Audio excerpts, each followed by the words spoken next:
mantenho o envolvimento das nossas leis. E que o autor fez? Agravou de novo, para mim, deixando isso, por exemplo, que dessa feita nós temos o plano de espaço. Nós temos um resto de novo. Quer discutir, nós discutimos lá fora. Por quê? Porque você está usando o processo para abusar. Isso é abuso do direito do direito. A Constituição Federal assegura direito do direito, não abuso.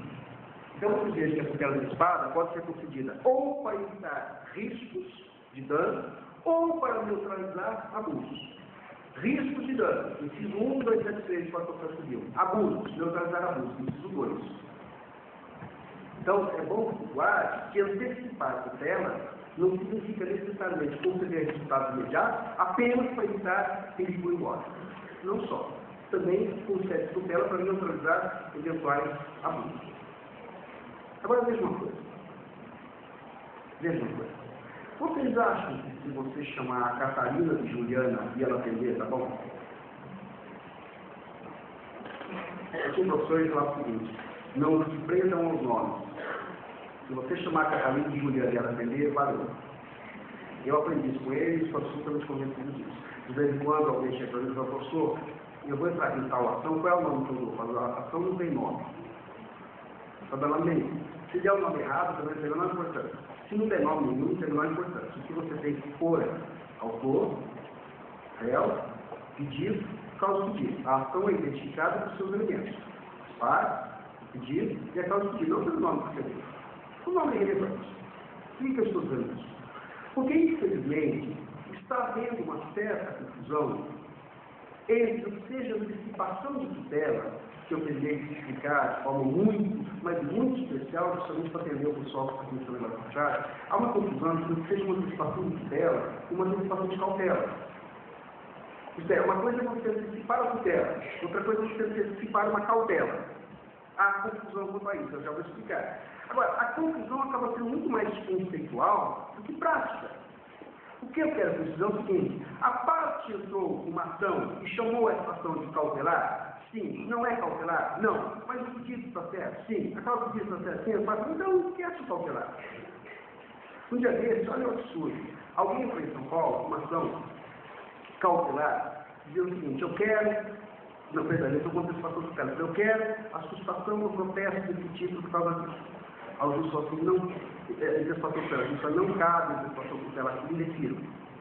Indefiro a pessoa está de plano. Aí que ele fez? No mesmo dia ele refez a pessoa inicial, eu quero uma cautelar antecipatória. Agora eu defiro.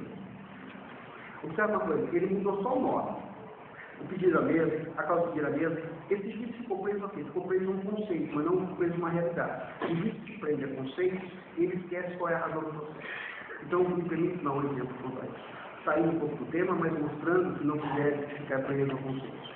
Alguns anos atrás, em São Paulo, uma moça muito bem posta na vida, economicamente falando, profissional liberal, solteira, bonita, proprietária de imóveis morados, sozinha. Ela teve a infelicidade de passar a conviver com fulano, que era um bandido. Ela não sabia.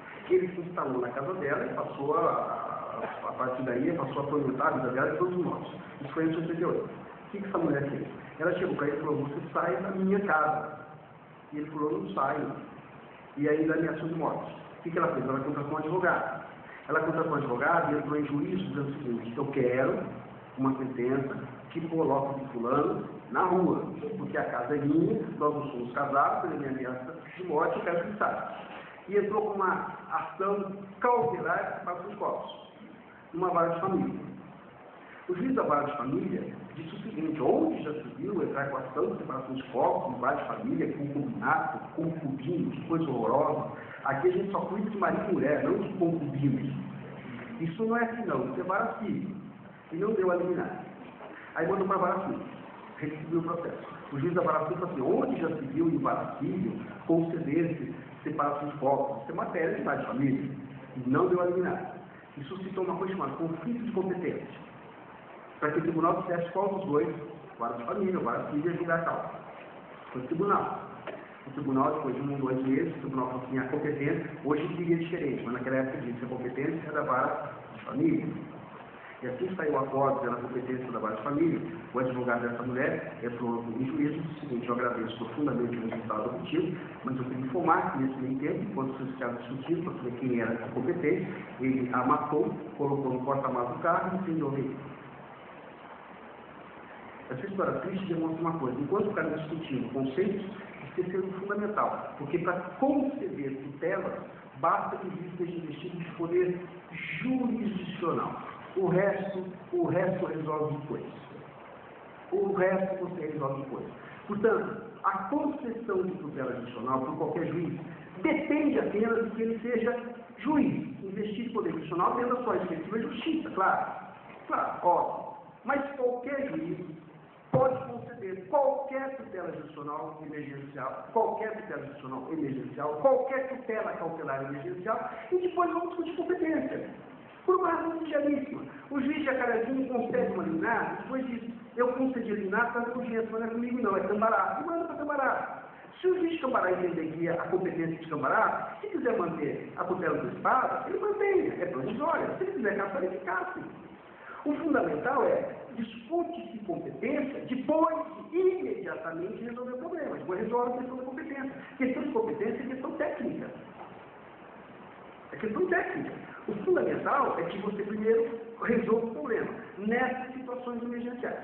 Por que eu contei essa história triste? Para dizer o seguinte: muita gente está se perdendo, só na doutrina brasileira, muita gente está se perdendo na confusão entre tutela cautelar e tutela antecipada, e com isso gerando prejuízos.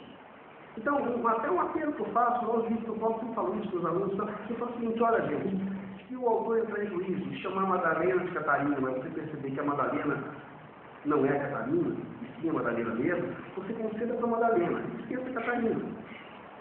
Mas o seguinte: ele entrou com uma cautelar, sim, mas é caso de antecipação de tutela, então conceda. Ele entrou com uma antecipação de tutela, mas é cautelar, então conceda. O problema é saber se cabe a concessão, e não discutir nomenclatura. Isto é, nós chegamos num grau de desenvolvimento no Brasil de tal grandeza, sob o ponto de vista teórico, que hoje nós somos, talvez vocês não saibam,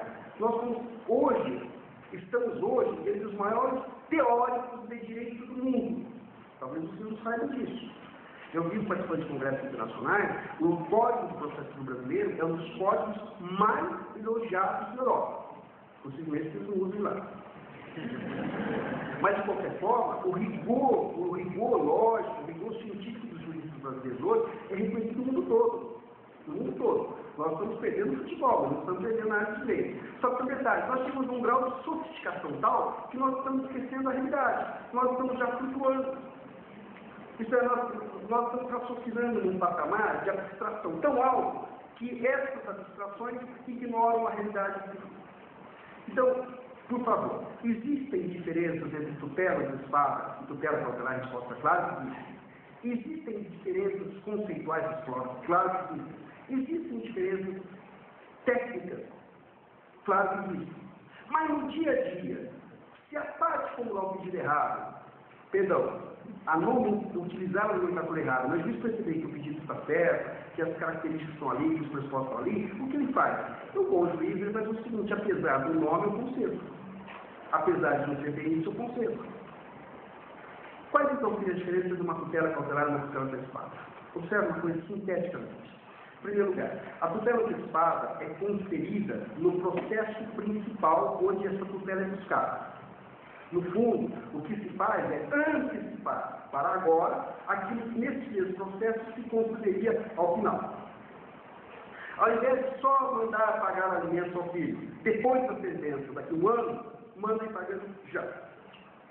Isso é antecipar a tutela. A antecipação da tutela, portanto, se dá no mesmo processo onde se busca a tutela, que ao final seria ou será obtida. Essa é uma característica. Já a cautelar, por si só, não é suficiente. Depois eu falo sobre isso. De sorte que quando você entra com uma ação cautelar e dá vida ao processo cautelar, a vida desse processo cautelar é dada a ele apenas com o objetivo: garantir o resultado no processo principal, de conhecimento ou de execução. Em outras palavras, antecipar tutela e antecipar resultado. cautela é garantir o resultado do outro processo. Uma coisa é antecipar o resultado do processo, outra coisa é usar a cautelar para garantir o resultado do outro processo. A tutela cautelar é uma tutela assecuratória de resultados. O processo cautelar é fundamentalmente instrumental. Através dele, nada se obtém definitivamente. O que se obtém definitivamente é através do processo principal. Mas para garantir o resultado do processo principal, você tem a tutela cautelar. Eu vou dar outro exemplo, se me permite. Eu sou devedor do doutor Narciso, na outra vez eu fui devedor também, cara. Foi direto. Mas eu coloquei a dívida lá em cima, mais de 100 salários mínimos. Por quê? Porque eu posso dizer aqui em público, perante vocês todos, que eu devo ao doutor Narciso R$1 milhão. E se vocês forem a juízo testemunhar que eu disse isso, não vai valer nada. Porque nós temos o artigo 401 do Código Civil, quando a dívida ultrapassar determinado valor, só por prova documental. Então eu vou levar bastante valor para nós não termos problemas com isso. Mas eu estou brincando. Imagina o seguinte, nem lembro mais o que estava falando, estava brincadeira.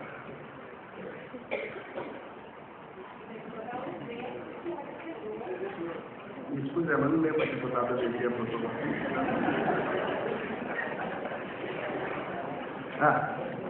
Eu sou devedor do doutor Narciso. Eu sou comerciante aqui de Jacarezinho e eu emiti uma nota promissória do doutor Narciso. E a nota promissória, para quem não sabe, é um título de crédito através do qual o emitente, sou eu, promete pagar ao credor, que é ele, uma determinada quantia num determinado dia. É uma nota de promessa, uma nota promissória. Aí eu me comprometo documentalmente a pagar ao doutor Narciso X reais no dia 14 de setembro.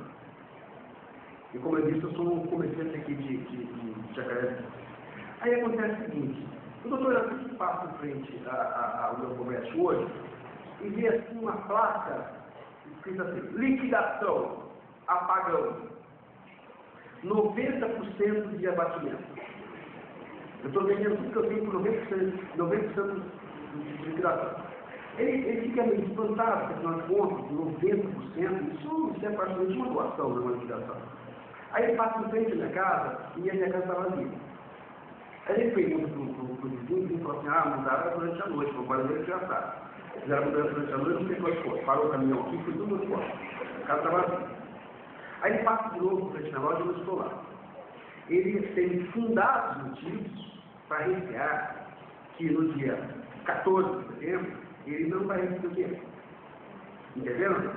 E ele não pode promover execução hoje, porque hoje ele ainda não foi título executivo. Falta um dos atributos, que é a exigibilidade. Esse título de crédito se tornará título executivo no dia 14 de setembro, dia de vencimento. Se eu não pagar, ele pode estar ainda hoje não. Agora pensa uma coisa. Imagina o desespero dele, vendo eu liquidando tudo.